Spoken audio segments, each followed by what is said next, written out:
Dear friends, मेरा नाम सुभाष चौधरी है और मैं भारत का एक सामान्य नागरिक हूँ। आज का वीडियो बहुत इम्पोर्टेंट है हमारे सारे सीनियर सिटीज़न फ्रेंड्स के लिए। खास कर ये वीडियो सीनियर सिटीज़न के लिए बनाया गया है और बहुत इम्पोर्टेंट वीडियो है। आज हम बात करेंगे बुज़ुर्गों को ओल्ड एज में नॉर्मली किस तरह की प्रॉब्लम होती है। जैसे आपकी उम्र 60 के ऊपर जाने लगती है, 55-60 के ऊपर जाने लगती है, तो किस तरह की problem specific to old age, वो बीमारियां जो खासकर एज के साथ आती हैं, बुढ़ापे के साथ 60-65 होने के बाद आती हैं, उन समस्याओं के बारे में बात करेंगे। उन चीज़ों के बारे में हम डिस्कस करेंगे, चर्चा करेंगे, आपको सतर्क करेंगे, आपको जानकारी देंगे, ताकि अगर आप बुज़ुर्ग हैं, अगर आप एल्डरली हैं, आपकी उम्र 60 के ऊपर हो गई है, तो आपको जानकारी रहना चाहिए कि ये सब चीज़ें भी हो सकती हैं। ओल्ड एज के साथ, एजिंग के साथ ये चीज़ें आती हैं, तो हमें उसके बारे में जानकारी हो और उसके बारे में हम ध्यान रखें, तो हमारा लाइफ बेहतर रहेगा। तो एक एक चीज़ के बात करते हैं। इसको बोलते हैं जेरियाट्रिक सिंड्रोम, मतलब बुढ़ापे की बीमारियाँ बुढ़ापे की प्रॉब्लम्स, ठीक है ना। तो बहुत लोग इसको बोलते हैं अरे उम्र के साथ तो हो जाता है, उम्र के साथ हो जाता है, लेकिन हमें उम्र के साथ होने के बावजूद हम अपना ध्यान रखना है। अगर आप ध्यान रखेंगे तो उम्र के साथ भले ही होगा, लेकिन आप उससे अफेक्टेड नहीं होंगे, आप हेल्दी रहेंगे। तो हमारा काम है हेल्दी रहना और स्वस्थ रहना, ये हमारा काम है।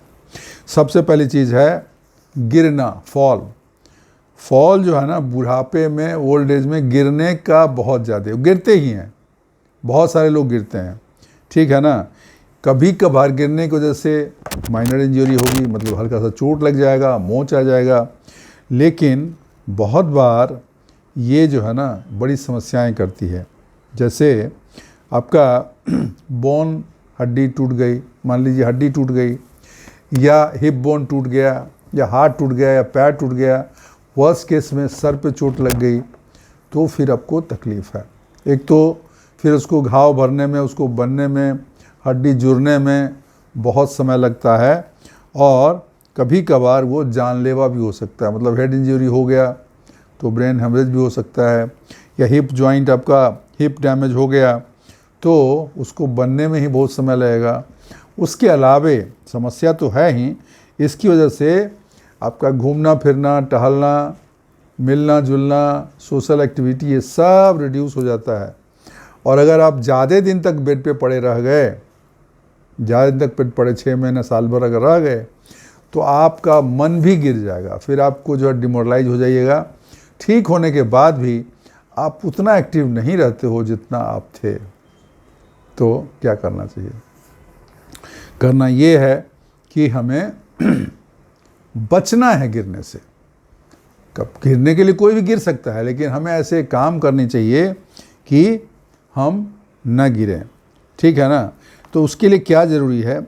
अगर हमारे शरीर में ताकत है, अगर स्ट्रेंथ है और बैलेंस है, स्ट्रेंथ एंड बैलेंस, स्ट्रेंथ चलने फिरने के लिए, बॉडी को संभालने के लिए ताकत चाहिए, और बैलेंस गिरे नहीं, बाएं दाएं न गिरें, अल्टी पल्टी ना हो, आगे पीछे न गिरें।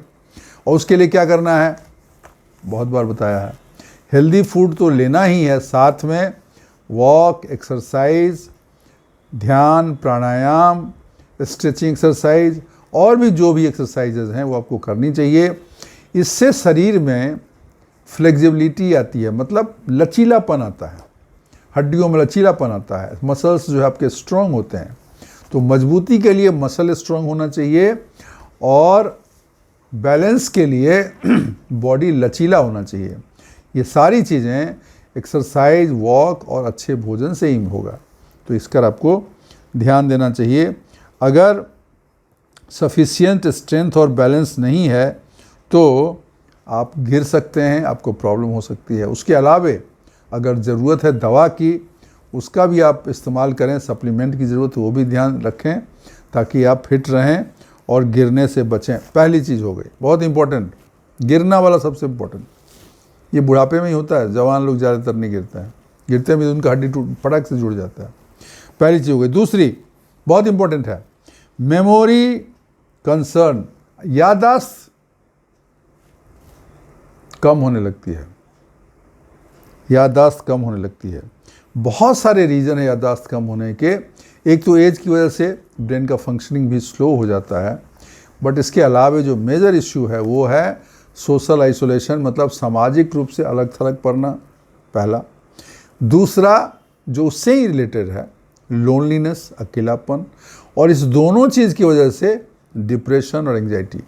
तो ये लिंक चीज़ें हैं, ये बीमारी, ये आपको एक चीज़ से दूसरा, दूसरे से तीसरा, क्योंकि खाली बैठे हैं, मिलने जुलने वाला कोई है नहीं, आना जाना कहीं है नहीं, किसी से बात होती नहीं है, तो आपको अकेलापन हो ही जाएगा। अगर पत्नी है तो फिर भी अच्छी बात है, बहुत अच्छी बात है, लेकिन बहुत बार एक व्यक्ति निकल जाता है, पति या पत्नी निकल जाते हैं, दूसरा इंसान एकदम से अकेला हो जाता है, तो फिर उसको डिप्रेशन भी हो सकता है, उसका सोशल कनेक्शन भी कम हो जाता है। तो ये बहुत दिक्कत है, और इसकी वजह से आपका कॉग्निटिव फंक्शन है, पहचानने की शक्ति, याद करने की शक्ति, वो इम्पेयर्ड हो जाता है, मतलब अफेक्टेड हो जाता है। आप ठीक से याद नहीं कर पाते हो, इंसिडेंट नहीं याद कर पाते हो, नाम आपको ध्यान में नहीं आता है, कुछ खाया नहीं खाया ये आपको ध्यान में नहीं आएगा, ठीक है ना। बहुत बार दवाई कब लिया, नहीं लिया, कितना बचा है, ये भी इंसान भूल जाता है। तो कॉग्निटिव जो है ना, ये कॉग्निटिव कंसर्न जो है, कॉग्निटिव पहचानने की शक्ति जो है कम होना बहुत तकलीफ़ है। अभी सवाल है इसके लिए हम क्या करें, मेमोरी इंप्रूव हो उसके लिए क्या करें। बिल्कुल आप कर सकते हैं, ब्रेन को एक्टिव रखिए, mentally fit and mentally active रहिए, मिलते जुलते रहिए, चीज़ें करते रहिए। अगर ब्रेन आपका एक्टिव है, ब्रेन एक्टिव है, ब्रेन एक्टिव के लिए शरीर को भी एक्टिव करना पड़ेगा, एक्टिविटीज़ भी करनी पड़ेगी, लोगों से मिलना जुलना, फ़ोन करना, बुलाना, जाना आना, चलना फिरना, स्ट्रेचिंग एक्सरसाइज करना, इधर जाना उधर जाना, घूमना फिरना, ये सब आपको करना है। हाँ, संभाल के करना है, गिरना नहीं है, ये ध्यान रखिएगा। तो अगर ये एक्टिविटीज़ आपकी मेंटल एंड फिजिकल होती है तो आपका कॉग्निटिव फंक्शन ठीक रहेगा, मेमोरी आपका ठीक रहेगा, मेमोरी आपका नहीं जाएगा, मेमोरी सही रहेगा। इसके अलावा कुछ फ्रूट्स हैं, वॉलनट्स हैं, आलमंड्स हैं, ये जो ब्रेन को ताकत देने वाली चीज़ें हैं, B12 है, विटामिन डी है, ये भी चीज़ें ऐसी चीज़ें आपको खानी चाहिए जिसमें सब चीज़ें हैं, या नहीं तो मार्केट में सप्लीमेंट भी मिलता है, विटामिन सी है, जो विटामिन एंड मिनरल्स है उसका भी सप्लीमेंट आपको लेना पड़ सकता है, या नेचुरल फॉर्म में खाएं तो सबसे अच्छा है। इसकी कमी से भी, विटामिन B12 की कमी से जैसे खासकर डिप्रेशन या इस तरह की समस्याएं हो जाती हैं, और भी आदमी का मूवमेंट स्लो हो जाता है, बहुत सारी तकलीफ़ें हो जाती। एक और नई चीज़ पता लगा है, सोडियम की कमी ज़्यादा ओल्ड एज में 80 के आसपास, 80 के ऊपर, 75-80 के ऊपर कई लोगों को मैंने देखा है उनका सोडियम लेवल कम होता है। तो आपको अगर कोई बीमारी समझ में नहीं आ रहा है, फिर भी आदमी ढीला, कमज़ोर, चुप लगा के बैठा है, नहीं बोल चाल रहा है, और बाकी सारे ब्लड टेस्ट उनके ठीक लग रहे हैं, तो एक बार सोडियम का चेकअप ज़रूर कराइएगा। सोडियम अगर कम है तो ये सारी समस्याएं हो जाती है, बिकॉज सोडियम कम होने से ब्रेन का फंक्शनिंग स्लो हो जाता है, और ब्रेन का फंक्शनिंग स्लो हो गया तो फिर उसकी एक्टिविटीज़ भी स्लो हो जाती है। तो ये चीज़ें आपको ध्यान रखनी पड़ेगी ताकि आपका मेमोरी सही रहे, आपका कॉग्निटिव फंक्शन सही रहे। तीसरी चीज़, डिप्रेशन की बात मैंने अभी की भी थी कि डिप्रेशन क्या है, अवसाद बोलते हैं। आदमी खोया खोया रहता है, किसी से मन नहीं लगता है, कोई काम नहीं करता है, कहीं जाता नहीं, कहीं आता नहीं, किसी से बात नहीं करता है, किसी से मिलना नहीं चाहता है, हर चीज़ को अवॉइड करता है, क्योंकि उसके जीवन में निराशा है, उसको अवसाद है, उसके जीवन में कोई उम्मीद नहीं है, एक उदासी छा जाती है। ये धीरे धीरे धीरे धीरे इंसान को होता है। डिप्रेशन पहले दिन नहीं आता, रिटायरमेंट के दूसरे दिन 60 के हुए डिप्रेशन हो गया, नहीं, धीरे धीरे होता है। जब सोशली आदमी आइसोलेट हो जाता है, अकेलापन हो जाता है, मिलने जुलने वाले कम हो जाते हैं, जीवन में कोई काम बचता नहीं है, तो डिप्रेशन होने की संभावना बढ़ जाती है। तो इसको आपको ध्यान देना चाहिए। इसमें बहुत बार आपको मेडिसिन की भी ज़रूरत हो सकती है, साइकोथेरेपी की ज़रूरत हो सकती है, मेडिसिन की ज़रूरत होगी। लेकिन इसके अलावे जो आप कर सकते हो वो है मिलना जुलना, घूमना फिरना और हेल्दी डाइट लेना। ये करने से चांसेज हैं कि आपको इस तरह की प्रॉब्लम, डिप्रेशन की प्रॉब्लम नहीं होगी। लेकिन उसके बावजूद डिप्रेशन हो सकता है तो आपको डॉक्टर से मिलना चाहिए, वो आपको दवाई देंगे, वो आपके साथ कुछ थेरेपी करेंगे, आपको समझाएंगे, आपका ऐसा कुछ करेंगे जिससे आप धीरे धीरे ठीक हो जाएंगे। ये सब इलाज वाली चीज़ें ठीक हो जाती हैं। विश्वास होना चाहिए और अपना प्रयास करना चाहिए। प्रयास और विश्वास इसी से सब कुछ होगा, इसी से सब काम होगा। तो हमने 3 चीज़ों की बात कर ली। ये सब देखिए एज से रिलेटेड है। अब चौथी बात करते हैं, यूरिनरी इनकॉन्टिनेंसी। क्या है ये? पेशाब नहीं रुकना। मतलब आप जब जवान रहते हैं तो आपको अगर पेशाब लगा भी है तो आप रोक सकते हो, 10 मिनट, 15 मिनट, आधा घंटा, 1 घंटा भी रोक सकते हो। लेकिन ओल्ड एज में क्या होता है कि आपको पेशाब उतना आदमी नहीं रोक पाता है, खासकर अगर प्रोस्टेट उसका इनलार्ज्ड है, बिनाइन प्रोस्टेट एनलार्जमेंट बोलते हैं। तो अगर उसका प्रोस्टेट बढ़ा हुआ है या प्रोस्टेट की कुछ प्रॉब्लम है, तो जब इंसान बाथरूम जाता है तो उसका पूरा यूरिन नहीं, मेल्स में नॉर्मली ये होता है, उसका नहीं निकलता है और वो अटका रहता है, उसे इन्फेक्शन भी हो सकता है।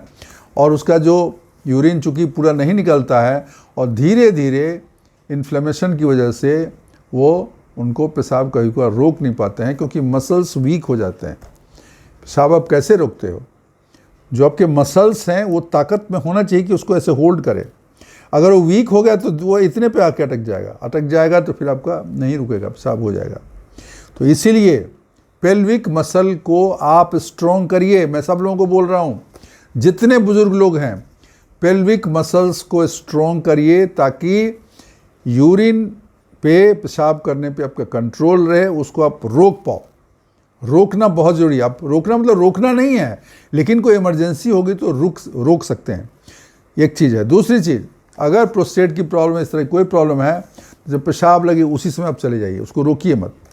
लेकिन मजबूरी में रुकना पड़े तो इसके लिए आपको पेल्विक मसल को मजबूत करना है। बहुत सारे एक्सरसाइजेज हैं जिससे आपका पेल्विक मसल स्ट्रॉन्ग होता है। ऐसे चीज़ें न खाएं जिससे वो वीक हो। तो ये चीज़ें भी आपको ध्यान देना होगा। ओल्ड एज की बीमारी है ये, ठीक है ना? तो ये हो गया, इसको आपको ध्यान रखना है। चौथी चीज़ हो गई, बहुत इंपॉर्टेंट है, ये बहुत लोगों को समस्या होती है, काफ़ी सारे लोगों को इस चीज़ से सफ़र करते हैं, लेकिन इसका इलाज है, इसकी दवा है और इसका एक्सरसाइज है, वॉक है, बहुत सारी चीज़ें करने से आप ठीक हो जाएंगे। जो 5वीं चीज़ बहुत इंपॉर्टेंट, पेन। 50% लोगों को, 65 के ऊपर लोगों को कहीं ना कहीं कुछ ना कुछ उनको दर्द रहता है शरीर में, ठीक है ना? शरीर के विभिन्न भागों में उनको लगातार परसिस्टेंट पेन होता रहता है, जो कि बहुत बार सोशल और फिजिकल एक्टिविटी के कम होने से रहता है। मतलब आप चलते फिरते नहीं हो, लोगों से मिलते जुलते नहीं हो, मसल्स एक्टिव होता नहीं, मसल्स जो है पड़ा हुआ है, तो उसमें दर्द होता रहता है। बहुत बार डिप्रेशन की वजह से भी होता है, आदमी नहीं घूमता फिरता है। लेकिन इसके लिए पेन अगर ज़्यादा है तो आपको क्या करना चाहिए? वॉक, एक्सरसाइज, दिन भर आपको थोड़ा शरीर को थकाना चाहिए ताकि मसल सबका स्ट्रॉन्ग हो, इस तरह की चीज़ ना हो। लेकिन बहुत बार ये ध्यान रखिएगा, कुछ बीमारी का भी इंडिकेशन पेन होता है। तो अगर पेन आपका ज़्यादा है, लगातार चल रहा है, वॉक एक्सरसाइज से भी ठीक नहीं हो रहा है, it is better to go a doctor and tell him the things. He will make some checks, he will do some test और फिर आपको बता देगा। कई बार वो किसी विटामिन की कमी से, किसी मिनरल की कमी से भी पेन होता है, या और भी चीज़ें हो सकती हैं, गठिया हो सकता है, आर्थराइटिस हो सकता है, और भी चीज़ें हो सकती हैं, ये डॉक्टर बताएगा। तो पेन जो है ना, वो भी बुज़ुर्गों की एक बीमारी है और अधिकतर लोगों को कहीं ना कहीं दर्द होता है। घुटने में होगा, कमर में होगा, मसल्स में होगा, कंधे पे होगा, पैर में होगा, तलवे में, कहीं भी कुछ हो सकता है उनको। तो ये भी एक प्रॉब्लम है जो कि होती है, इसका भी आपको ध्यान रखना चाहिए। और ये मेहनत करने से, एक्सरसाइज करने से दवा से ठीक हो जाएगी, लेकिन इसको इग्नोर मत करिए कि बूढ़ा हो गए थे तो होगा ही, ऐसा नहीं है। इसके अलावा 5 चीज़ हो गई। छठी चीज़, आइसोलेशन एंड लोनलीनेस। ये मैंने पहले भी बोला कि 43 से 50% लोग, ऐसा रिसर्च से पता चला है कि हिंदुस्तान में लोनली फील करते हैं और अकेलापन रहता है। और ये मोस्टली फिज़िकल एक्टिविटी नहीं करने से होता है। फिज़िकल एक्टिविटी करेंगे तो सोशल एक्टिविटी आपकी भी होगी और फिर आप बेहतर महसूस करेंगे। और एक इम्पॉर्टेंट चीज़ है कि अगर आपका ये नहीं करते हैं, आपका फिज़िकल और मेंटल एक्सरसाइज नहीं करने से आपको आइसोलेशन, लोनलीनेस होता है, उसके साथ आपका इम्यूनिटी भी कमज़ोर हो जाएगा। इम्यूनिटी कमज़ोर होने का मतलब कोई बीमारी होगा, आपको हमला करेगा, आप अफेक्ट हो जाओगे, आप फिर उसी में फंस जाओगे। तो बॉडी की जो रोग प्रतिरोधक क्षमता है, इम्यूनिटी है, वो कमज़ोर होती है। तो इम्यूनिटी को बढ़ाने के लिए आपको काम करना चाहिए, ठीक है ना।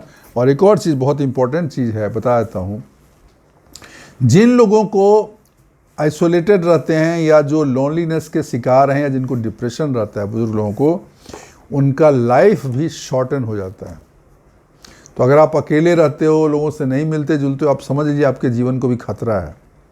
आपका जीवन आप खुद ही छोटा कर रहे हो।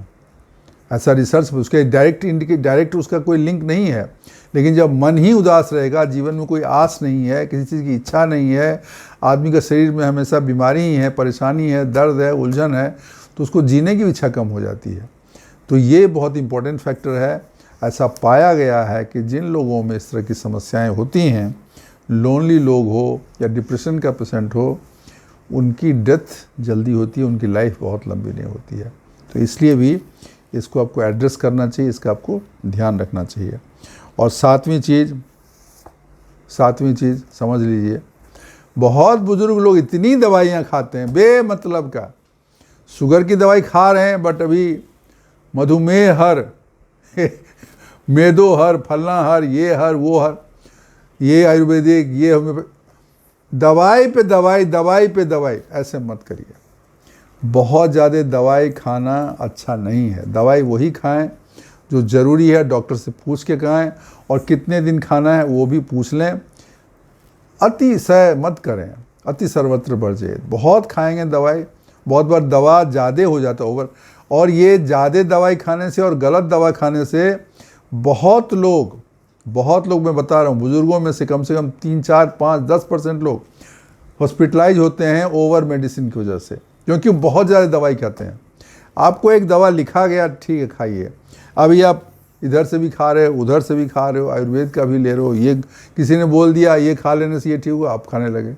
किसी ने कुछ बता दिया ये आयुर्वेद खा लो। और मैं बता रहा हूँ, आयुर्वेदिक मेडिसिन ठीक है, लेकिन इतना भी सेफ़ नहीं है। बहुत बार उसमें पारा मिलाया जाता है, उसमें ऐसी चीज़ें मिलाई जाती हैं जिससे आपको इमीडिएट फ़ायदा होता है, लॉन्ग टर्म में आपका पूरा सिस्टम फेल हो जाता है। तो इसके लिए सतर्क रहें, बहुत दवा ना खाएं। कोई भी दवा सिर्फ डॉक्टर से पूछ के उनके कंसल्टेशन में ही खाएं, ताकि आपको ये पॉलीफार्मेसी का समस्या ना हो, मतलब ओवर मेडिकेशन ना हो, मल्टीपल मेडिकेशन ना हो। जो ज़रूरी है दवाई वो लें, समय पे लें, और अगर कोई कमी है, सप्लीमेंट चाहिए, तो डॉक्टर से पूछ के लें। अपने मन से उससे कोई फ़ायदा नहीं होगा। आपको जो भी कमी पूरी करनी है भोजन के थ्रू करिए। जितने ये टैबलेट्स हैं, ये इमरजेंसी केस में फ़ायदा हो सकता है, लेकिन आप डॉक्टर से ही पूछिए, बताएगा। ये दवाइयाँ जो है ना, ऊपर से टैबलेट लेते हो ना, विटामिन की, मिनरल की, वो उतना फ़ायदा नहीं करता है जितना कि आप भोजन में जो लेते हैं। अब हरी सब्जी में, आप हरी पत्तेदार सब्जी, उसमें जो विटामिन्स रहेगा, मिनरल्स रहेगा, आयरन रहेगा, वो आपको टैबलेट लेने से नहीं मिलेगा, ठीक है ना। अगर जो नींबू है, नींबू में जो रहता है विटामिन सी, वो आपको विटामिन सी की गोली लेने से नहीं फ़ायदा होगा। तो ये चीज़ समझिए, और चीज़ों को नेचुरल वे में, नेचुरल फॉर्म में, फूड के फॉर्म में खाएं, वो आपके लिए ज़्यादा उचित है, ज़्यादा सही है। तो दोस्तों, ये बुढ़ापे की 7 समस्याएं हमने बात की। और भी समस्याएं हैं जो कि जवान लोगों में भी होता है, वो हमने इसमें नहीं कवर किया। जैसे डायबिटीज़ है, ब्लड प्रेशर है, हार्ट है, लिवर फंक्शन है, पेंक्रियाज का फंक्शन है, किडनी की प्रॉब्लम है। ये बुज़ुर्गों को होता है, लेकिन जवानों को भी होता है। लेकिन ये जो 7 समस्याएं हैं, ये मोस्टली बुज़ुर्गों को भी होता है। तो आपको इसका ध्यान रखना है, इसका केयर करना है, अपने को हेल्दी रखना है, इनसे बचना है और स्वस्थ रहना है। दोस्तों, वीडियो अगर आपको अच्छी लगी हो तो इसको ज़रूर लाइक करिएगा। आपके ज्ञान के लिए, आपकी जानकारी के लिए आपके साथ हम शेयर करते हैं, लाइक करते हैं, तो हमारा भी थोड़ा मनोबल बढ़ता है, ताकि हम और भी यूज़फुल वीडियो हम अपने बुज़ुर्ग मित्रों के साथ शेयर करें और उनके जीवन में भी खुशहाली आए। हमारा जो भी योगदान है हम कर सकें। तो ये हो गया। और अगर आपने मेरा चैनल सब्सक्राइब अभी तक नहीं किया है तो प्लीज़ को सब्सक्राइब कर लीजिए, बेल आइकन दबा दीजिएगा, ताकि जैसे हम रिलीज़ करें आपको मिल जाए, आप उसको देखें, उसका लाभ उठाएं, अपने दोस्तों के साथ शेयर करें। दोस्तों के साथ शेयर तो ज़रूर करिएगा, वीडियो जो भी आपके फ्रेंड्स हैं उनके साथ शेयर करिएगा, और कमेंट्स अवश्य डालिएगा। तो आज के लिए बस इतना ही। थैंक यू, शुक्रिया, धन्यवाद।